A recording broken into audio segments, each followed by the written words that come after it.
Imagine you are 13,000 feet below the surface of the Pacific Ocean. It is freezing, the pressure is crushing, and it is completely, utterly dark. According to everything we know about biology, nothing down here should be producing oxygen.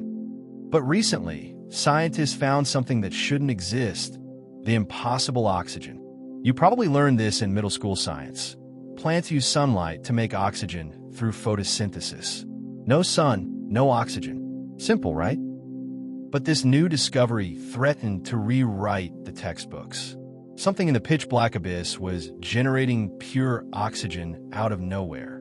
The prime suspects were these weird, potato-sized lumps scattered across the seafloor called polymetallic nodules. They look like ordinary rocks, but they are packed with valuable metals: cobalt, nickel, copper, and manganese. Basically, they're naturally occurring clumps of the exact same stuff we use to make cell phone and electric car batteries. The lead researchers proposed a mind-blowing idea: the Geobattery Hypothesis.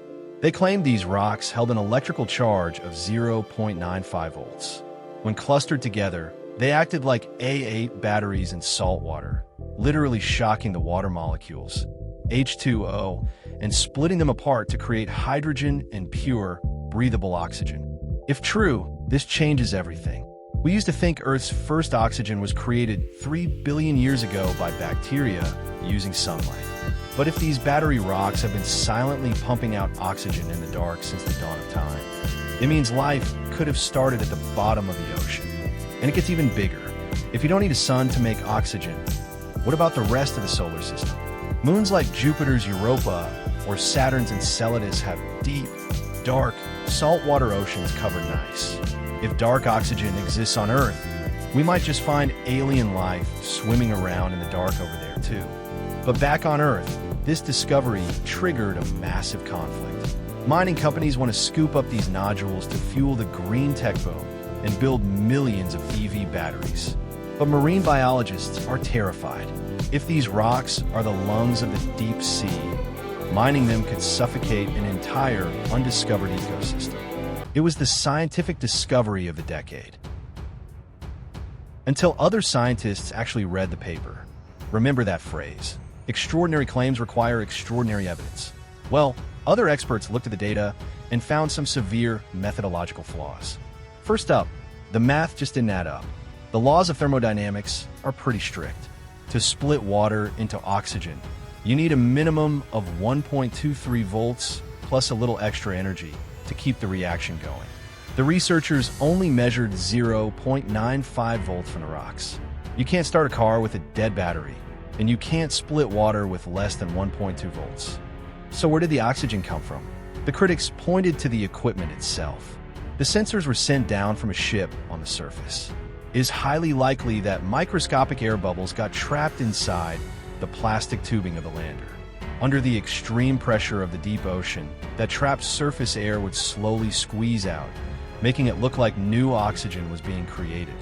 The smoking gun was a failed negative control. The researchers tested chambers full of the battery rocks, and oxygen went up. But they also tested chambers with just plain mud and no rocks, and the oxygen went up there too. If the rocks were making the oxygen, the bare mud shouldn't have done anything. The equipment was leaking. Does this mean dark oxygen is totally fake? Actually, no. Real biological dark oxygen does exist, and it's proven. Certain deep-sea microbes, like Dipherabac rota, can literally breathe nitrate, NO3, and break it down to create their own oxygen in the dark. Life always finds a way. It just uses chemistry instead of magic rocks. So, here's where the science stands today. The geobattery rock theory, likely debunked by the laws of physics. The trapped air bubble, the most probable explanation for the weird data. And microbial dark oxygen, a fascinating, proven reality of deep-sea biology. But the debate isn't over.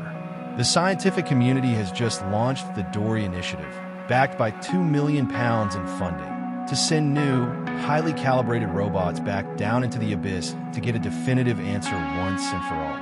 Now it's your turn. Knowing what we know now, the need for EV batteries versus the mystery of the deep sea. Should we halt deep-sea mining or proceed with caution? Let me know in the comments, and don't forget to subscribe for more deep dives into the science that runs our world.